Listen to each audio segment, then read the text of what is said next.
Hello friends, welcome to my channel. આજે આપણે બનાવીશું મેથી પાક. તમે જોઈ શકો છો ખૂબ જ સરસ મજાનો આ રીતે મેથી પાક આપણે રેડી કરવા જઈ રહ્યા છીએ. અને આ જે મેથી પાક છે મારી મમ્મી અહીંયા આવી છે, તો એની પાસે હું આ મેથી પાક એકદમ ટ્રેડિશનલ રીતે બનાવવા માટે જઈ રહી છું. તો તમે જરૂરથી લાસ્ટ સુધી વિડીયોમાં બન્યા રહેજો.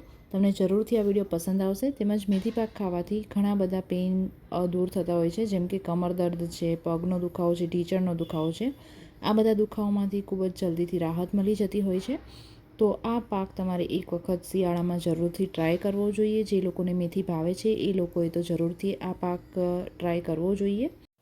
તો સૌથી પહેલાં આપણે 100 ગ્રામ જેટલો અડદનો લોટ લઈ લઈશું. 250 ગ્રામ જેટલો ભાખરીનો કરકરો ઘઉંનો લોટ આવે છે એ આપણે લઈ લઈશું.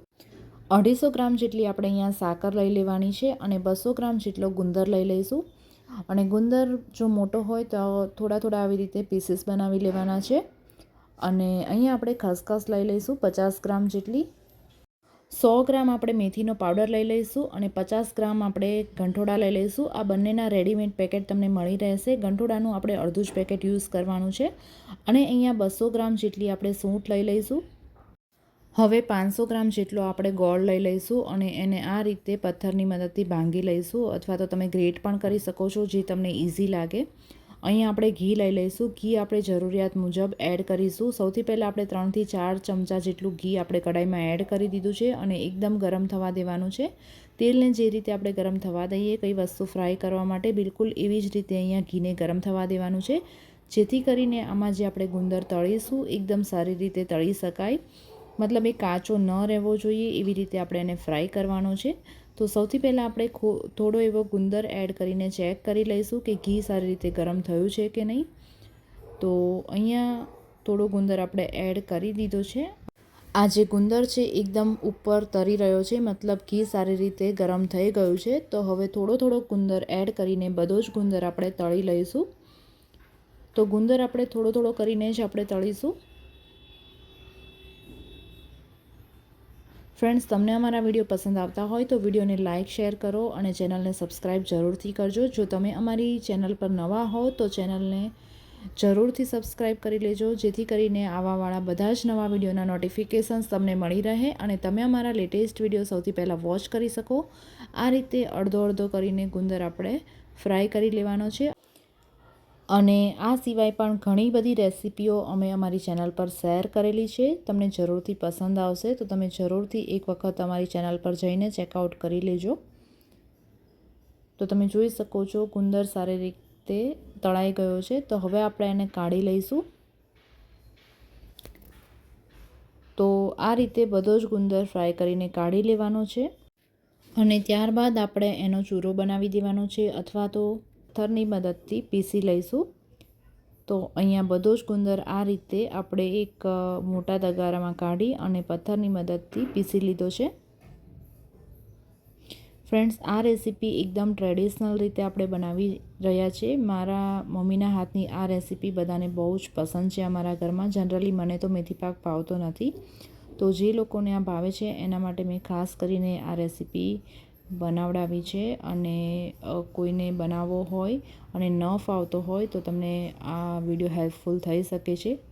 તો તમે આ શેર પણ કરી શકો છો જેને ન આવડતો હોય એના માટે. અને જે રીતે મેં બધી વસ્તુ તમને પહેલાં કહેલી છે કે મેથી પાક અને ગંઠોડા એ બંનેની ક્વોન્ટિટી કેટલી લેવાની છે, એ રીતે આપણે લઈ અને આમાં ગુંદરમાં એડ કરી દીધી છે. સાથે સાથે આપણે અહીંયા સૂંઠ પણ એડ કરી દીધી છે. હવે આપણે આમાં ખસખસ એડ કરી દઈશું. તો જે રીતે મેં તમને બધી જ વસ્તુનું માપ આપેલું છે, બિલકુલ એવી જ રીતે બધી વસ્તુઓ આપણે એડ કરેલી છે. છતાં પણ તમને જો ખબર ન પડતી હોય તો કમેન્ટ કરીને જરૂરથી જણાવજો. બધી વસ્તુની ક્વોન્ટિટી હું ડિસ્ક્રિપ્શન બોક્સમાં તમને લખી આપીશ. તો આ રીતે આપણે ખસખસ પણ એડ કરી દીધી છે.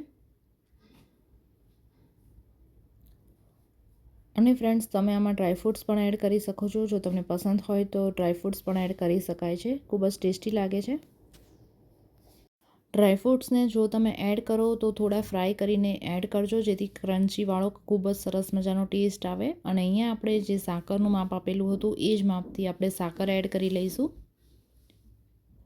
તો સાકરને આપણે અહીંયા પહેલાં તો પીસી લીધી હતી, ત્યારબાદ એડ કરવાની છે આ રીતે.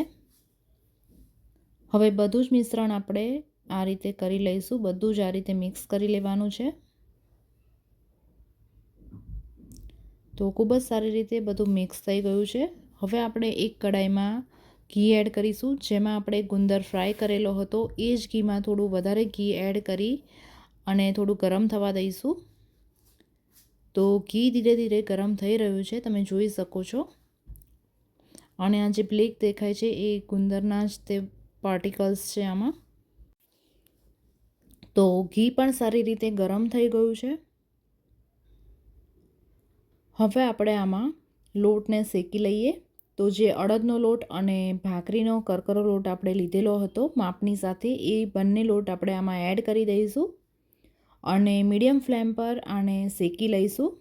જે રીતે આપણે સુખડી બનાવીએ અને લોટ શેકીએ, બિલકુલ એવી જ રીતે આ લોટને આપણે શેકી લેવાનો છે. સારી એવી સ્મેલ આવે અને સહેજ લાલાશ પડતો થઈ જાય, મતલબ આછો ગુલાબી કલર એનો થઈ જાય ત્યાં સુધી આપણે આને શેકવાનો છે. તો તમે જોઈ શકો છો ધીરે ધીરે આ બધો જ તે લોટ છે એ ઘીની સાથે મિક્સ થઈ ગયો છે. અને આ રીતે કન્ટિન્યુઅસ આપણે એને સ્ટર કરતા રહીશું. અને ખાસ કરીને લમ્સ ન આવે તેનું પણ આપણે અહીંયા ધ્યાન રાખવાનું છે. તો થોડો થોડો આપણે લોટ એડ કરવાનો છે અને આ રીતે સ્ટર કરતા જવાનું છે. એકસાથે જાજો લોટ હોય તો આપણે એકસાથે જ એડ નહીં કરીએ, થોડો થોડો કરીને એડ કરતા જઈશું અને સ્ટર કરતા જઈશું. આ બધી નાની નાની વાતો તમારે ખૂબ જ ધ્યાનમાં રાખવાની છે, જેથી કરીને આપણો જે મેથી પાક છે એકદમ પરફેક્ટ બને. તો અહીંયા તમે જોઈ શકો છો કે આની ઉપર જે બબલ્સ છે એ આવવા લાગ્યા છે આ રીતે, મતલબ કે લોટ આપણો સારી રીતે શેકાઈ રહ્યો છે. અને આ રીતે બબલ્સ આવે ત્યાં સુધી આપણે શેકાવા દેવાનો છે. ખૂબ જ સારી રીતે શેકાઈ ગયો છે. હવે આ જે લોટ છે એને આપણે બધું મિશ્રણ આપણે પહેલેથી જે કરીને રાખ્યું છે એમાં એડ કરી દઈશું. તો અહીંયા બધો જ લોટ એડ કરી દીધો છે. જો તમારે ડ્રાયફ્રૂટ્સ એડ કરવા હોય તો આ ટાઈમે તમે ડ્રાયફ્રૂટ્સ પણ આની અંદર જ એડ કરી દેજો. હવે બધું સારી રીતે મિક્સ કરી લઈએ. તો આ રીતે હલકા હાથે ખૂબ જ સારી રીતે બધું મિક્સ કરી લેવાનું છે. મિક્સ થઈ ગયા પછી આનો કલર પણ એકદમ ચેન્જ થઈ જશે. તો ફ્રેન્ડ્સ તમે જોઈ શકો છો બધું સારી રીતે મિક્સ થઈ ગયું છે. હવે આપણે જે ગોળ લીધો હતો એ ગોળનો યુઝ કરી લઈશું. ફ્રેન્ડ્સ તમને અમારા વિડીયો પસંદ આવતા હોય તો વિડીયોને લાઇક શેર જરૂરથી કરજો. અને હજી પણ તમે અમારી ચેનલ પર નવા હો તો ચેનલને સબસ્ક્રાઈબ પણ જરૂરથી કરી દેજો, જેથી કરીને આવાવાળા બધા જ નવા વિડીયોના નોટિફિકેશન્સ તમને મળી રહે અને તમે અમારા લેટેસ્ટ વિડીયો સૌથી પહેલાં વોચ કરી શકો. તો તમે જોઈ શકો છો આ રીતે બધું જ મિશ્રણ રેડી છે. તો હવે આપણે ફરીવાર કઢાઈ લઈશું અને એમાં ઘી એડ કરી દઈશું. ઘી આપણે અહીંયા જરૂરિયાત મુજબ એડ કરતા રહેવાનું છે, એનું કોઈ આપણે અહીંયા પરફેક્ટ માપ રાખેલું નથી. તો આ રીતે આપણે ઘી એડ કરી દીધું છે અને એની અંદર આપણે ગોળ એડ કરી દેવાનો છે. તો જે રીતે ગોળનું માપ આપણે બતાવેલું હતું 500 ગ્રામ, એ રીતે ગોળ પણ બધો એડ કરી દીધો છે. હવે આ જે ગોળ છે એને ઘીની સાથે મિક્સ થવા દઈશું અને જ્યાં સુધી એ સારી રીતે મિક્સ થઈ જાય ત્યાં સુધી આપણે એને થવા દેવાનો છે. તો મીડિયમ ફ્લેમ જ રાખી છે અહીંયા પણ આપણે. અને જેમ જેમ ગોળ મેલ્ટ થતો જશે એમ એની સાથે મિક્સ નહીં થાય પણ ઉપર આવી જશે. આગળની પ્રોસેસમાં તમે જોઈ શકશો. તો આ રીતે ધીરે ધીરે ગોળ મેલ્ટ થઈ રહ્યો છે. સાથે સાથે આપણે એને આ રીતે ચલાવતા જઈશું, જેથી કરીને એ નીચે સ્ટીક ન થઈ જાય. તો આ રીતે આપણે એને થોડો થોડો ભાંગી લેવાનો છે. જો તમે ગ્રેટ કરેલો ગોળ લીધો હોય તો ભાંગવાના કોઈ સવાલ રહેતા નથી, પણ અહીંયા આપણે થોડા થોડા કકડા કરીને જ ગોળને લીધેલો છે. તો આ રીતે આપણે એને ગરમ ઘીમાં ભાંગીશું તો ઇઝીલી એ ભંગાઈ જશે. પણ ખૂબ જ સાવચેતીથી આ કામ તમારે કરવાનું રહેશે. તો તમે જોઈ શકો છો ધીરે ધીરે બધો જ ગોળ ભંગાઈ ગયો છે અને ધીરે ધીરે મેલ્ટ પણ થવા લાગ્યો છે. હવે આ બધો જેમ જેમ મેલ્ટ થતો જશે ગોળ એમ એમ એ ઉપર આવતો જશે.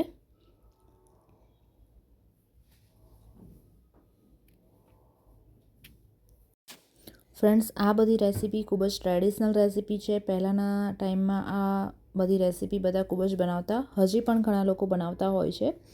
પણ ઘણા લોકોને આ રેસીપી વિશે ખબર પણ નથી હોતી કઈ રીતે બને છે અને કેવી લાગતી હોય છે ટેસ્ટમાં. તો તમે આ બનાવી શકો છો અને તમે જોઈ શકો છો કે આ ગોળ ઉપર આવી ગયો છે, બધો મેલ્ટ થઈ ગયો છે. તો હવે આ ગોળ અને ઘીને આપણે જે મિશ્રણ રેડી કર્યું હતું એમાં એડ કરી દઈશું અને ખૂબ જ સારી રીતે આને મિક્સ કરી લેવાનું છે. જેમ જેમ આ મિક્સ થતું જશે એમ એમ આ જે બેટર છે આપણું એકદમ ઘટ્ટ થતું જશે. તો ખૂબ જ સારી રીતે આપણે ગરમ ગરમ જ મિક્સ કરી લઈએ. જો આમાં તમે ઈચ્છો તો ટોપરાનું છીણ પણ એડ કરી શકો છો. સૂકા ટોપરાનું જે છીણ આવતું હોય છે ડેસિકેટેડ કોકોનટ, એ પણ તમે આમાં એડ કરશો તો પણ એ ખૂબ જ ટેસ્ટી લાગશે. તો બધું સારી રીતે મિક્સ થઈ ગયું છે. હવે આપણે એક થાળીમાં પહેલેથી જ તે ઘી લગાવીને રાખ્યું છે. તો એ થાળીમાં આ બધું મિશ્રણ આપણે એડ કરી દઈશું અને સારી રીતે સ્પ્રેડ કરી દઈશું. અને જો તમારે મેથી પાક ન બનાવવો હોય અને મેથીના લાડવા બનાવવા હોય તો પણ તમે આ જ મિશ્રણમાંથી બનાવી શકો છો. તો આ મિશ્રણ આપણું રેડી છે. હવે થોડું એવું ઠંડુ થાય ત્યારે તમે મેથીના લાડવા બનાવી શકો છો. પણ જો તમારે મેથીની સુખડી બનાવવી હોય તો ગરમ ગરમ આ મિશ્રણને જ તમારે થાળીમાં સ્પ્રેડ કરી દેવાનું છે. તો આ ગરમ મિશ્રણને જ તે હું થાળીમાં સ્પ્રેડ કરી દઈશ. તો આ ઘીથી ગ્રીસ કરેલી થાળી છે એમાં જ બધું મિક્સર આપણે એડ કરી દઈએ અને એડ કર્યા પછી આપણે સ્પ્રેડ કર્યું તો આપણને લાગ્યું કે આ મિશ્રણ વધારે છે, બહુ જ તે થીક એના પીસીસ બનશે. તો થોડું મિશ્રણ આપણે સાઈડમાં કાઢી લીધું હતું. એમાંથી આપણે થોડા મેથીના લડ્ડુ પણ બનાવીશું. તો આ રીતે આને સ્પ્રેડ કરી દીધું હતું અને ત્યારબાદ તમે જોઈ શકો છો ખૂબ જ એવું થીક કન્સિસ્ટન્સી એની બની જાય જ્યારે તે ઠંડુ પડે ત્યારે. તો અહીંયા મારી મમ્મીએ એને કાઢી લીધું થોડું થોડું કરીને અને એમાંથી આપણે લાડવા બનાવીશું. તો આ રીતે એને સ્પ્રેડ કરી દેવાનું છે અને આ જે ઠંડુ થાય ત્યાં સુધી આપણે થાળીમાં આને આમ જ રાખવાનું છે. ત્યારબાદ જ આપણે આને પીસીસ કરીને કાઢવાનું છે. પણ પીસીસ આપણે અહીંયા ગરમ ગરમ જ કરી લઈશું જેથી કરીને આપણે ઇઝીલી એને છૂટા પાડી શકીએ જ્યારે આપણે એને કાઢીએ ત્યારે. તો ગરમ ગરમમાં જ તે પીસીસ લગાવી દઈએ અને 8 થી 10 કલાક આને ઠંડુ થવા દેવાનું છે. ત્યારબાદ જે મિશ્રણ આપણે સાઈડમાં કાઢી રાખ્યું હતું એમાંથી આ રીતે મેથીના લાડવા બનાવી દીધા છે. 4 થી 5 લાડવા આમાંથી રેડી થઈ ગયા. તો તમે આ રીતે એના લાડવા પણ બનાવી શકો છો. બંને રેસીપી આપણે એક જ વિડીયોમાં શેર કરી દીધી અને આ રીતે ગરમ ગરમમાં આપણે આ સુખડીના પીસીસ બનાવી લઈશું. અને જ્યારે તમે એને કાઢો ત્યારે થાળીને સહેજ અમથી ગરમ કરી દો અને એક પેપર ઉપર આ થાળીને ઊંધી કરી દો જેથી કરીને એક પણ પીસ ભાંગ્યા વગર બધા જ પીસ એકદમ પ્રોપરલી આ રીતે કટ થશે. તમે જોઈ શકો છો એક પણ પીસ નહીં ભાંગે આ રીતે જો તમે એને કાઢશો તો રેડી છે આપણો મેથી પાક. ફ્રેન્ડ્સ, તમને વિડીયો પસંદ આવ્યો કે નહીં એ પણ અમને કમેન્ટ કરીને જરૂરથી જણાવજો. મળીશું આવા જ વિડીયોમાં અને આવી જ અવનવી રેસીપી સાથે. તો જરૂરથી બન્યા રહેજો અમારી ચેનલ પર. Thank you for watching.